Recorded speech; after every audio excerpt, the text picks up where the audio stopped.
dilantik politisi senior Arsul Sani sebagai Hakim Mahkamah Konstitusi di Istana Negara hari ini.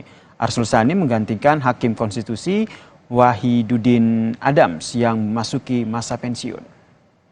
Arsul Sani dilantik oleh Presiden Joko Widodo sebagai Hakim Konstitusi di Istana Negara pada Kamis pagi.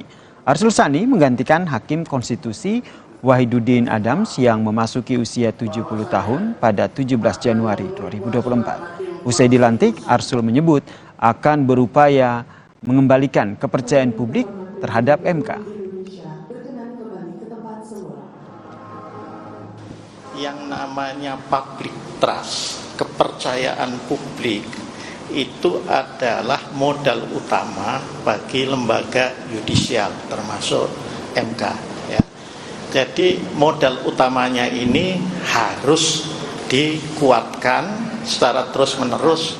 Saya yakin dengan semangat kebersamaan, kekompakan para yang mulia Hakim Mahkamah Konstitusi di bawah pimpinan yang mulia Dr. Soehartojo itu akan bisa rebound. Dalam pengambilan sumpah Arsul Sani sebagai Hakim Konstitusi di Istana Negara Jakarta, tampak pula mantan Ketua Mahkamah Konstitusi Anwar Usman. Sebelumnya Anwar Usman sempat beberapa kali absen dalam agenda kenegaraan pasca pencopotan dirinya sebagai Ketua Mahkamah Konstitusi.